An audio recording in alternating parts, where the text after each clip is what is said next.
మనం ఎన్నిసార్లు నెత్తికి నోరు కొట్టుకొని మాట్లాడి ఉంటాము.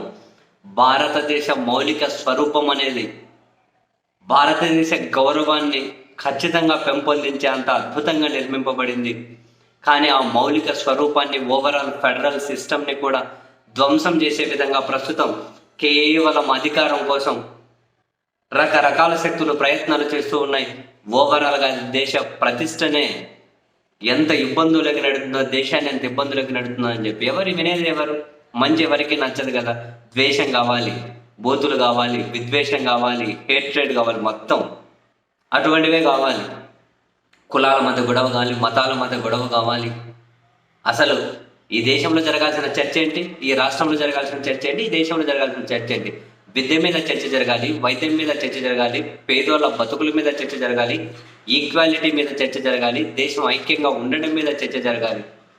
కానీ కులాల మధ్య డివిజన్, మతాల మధ్య డివిజన్, ఈ పార్టీలు ఏం చేస్తున్నాయి? కులాలు మతాల మధ్య డివిజన్ ఏ స్థాయికి తీసుకొస్తున్నారంటే ఇక వాళ్ళు శాశ్వతంగా కలిసి ఉండలేరేమో, వాళ్ళు మనసులుగా ఆ స్థాయికి హేటెడ్ పెంపొందించేస్తున్నారండి.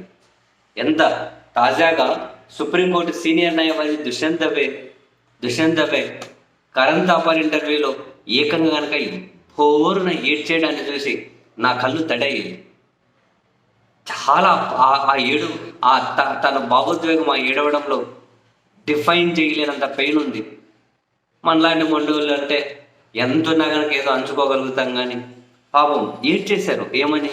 అసలు ఏం జరుగుతుంది ఈ దేశంలో, ఏం జరుగుతుంది, మతాల మీద చర్చ ఏంటి, మతాల మీద గొడవలు ఏంటి అని చెప్పి సుప్రీంకోర్టు మొన్నటి వరకు ప్రధాన న్యాయమూర్తిగా ఉన్న డివై చంద్రచూడ్ ఎవరైతే ఉంటారో, బేసిక్గా నాకు చాలా పాజిటివ్ అభిప్రాయం ఉండే. ఆయన పనితీరు చూసిన తర్వాత నేనైతే చాలా డిసప్పాయింట్ అయ్యాను. That is not the way, but ఏం చేద్దాం, పోనీయండి. ఈ దుష్యంత్ దవే అనే సుప్రీంకోర్టు సీనియర్ న్యాయవాది అయితే అసలు డివై చంద్రచూడ్ ఈ భారత రాజ్యాంగానికి, భారతదేశానికి అన్యాయం చేశారు అని అన్నారు డైరెక్ట్గానే. Disservice to the constitution of India and disservice to the nation అని చెప్పి అన్నారు. నేరుగా డైరెక్ట్గానే అదే కమెంట్ చేశారు. ఆ సంబల్లో 4 చనిపోయారు. ఎవరి కోసం అసలు ప్రజలు ప్రాణాలు వదలాల్సి వస్తుంది? మతాల మీద చర్చ ఏంటి? ఈ నా దేశానికి ఏమవుతుంది? జనాల మధ్య, మతాల మధ్య పూడ్చలేనంత అహాన్ని, అంత దూరాన్ని వీళ్ళు ఎందుకు పెంచుతున్నారు? అలా జరిగితే దేశం ఏమవుతుంది? నా దేశాన్ని నేను తలుచుకొని రాత్రిపూట ఏడుపు వస్తూ ఉంది, మా భార్య ఓదారుస్తూ ఉంది. 48 సంవత్సరాల న్యాయవాదిగా నా వృత్తిలో ఆయన 76లో ఎన్రోల్ చేసుకున్నారట, 77లో బార్ అసోసియేషన్లో. అంటే 49 సంవత్సరాల నా అనుభవం. నేను ఎప్పుడు ఇన్ని దారుణాలు చూడలేదు. దేశాన్ని పటిష్టం చేయాల్సిన చోట జ్యుడిషియరీ కూడా ఒక పక్షమే వహిస్తూ ఉంది అని చెప్పి తాను ఏడ్చారండి సీరియస్లీ. ఒకసారి మీరు తను మాట్లాడిన మాటలు చూడండి. Because the act is enacted to prohibit conversion of any place of worship as it existed on 15th August 1947. Now, if there is a prohibition, where is the question of ascertaining the character?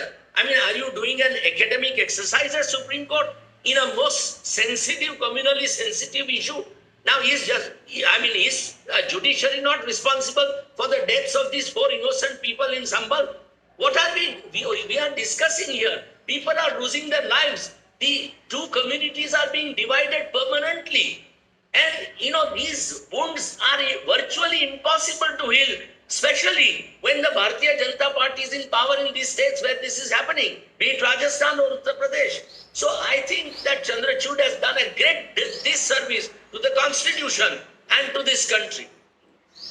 I want to get you to repeat that. Justice Chandrachud has done a great disservice to the Constitution and to the people of this country. You seriously mean that? I not only mean that, but I feel. Now, just imagine, we don't want this kind of a situation to go beyond. We have a lot of work to do. We have to, take care of 140 crore people. We need to create jobs. We need to uplift the poor from poverty. We need education. We need good health. We need peace. We need harmony. We need prosperity. All this vanished will Karan. I can tell you one thing. I can tell you one thing. I have sleepless nights thinking about it. My wife tells me every day, why are you getting so involved? But I am involved because I am worried about my country. I am worried about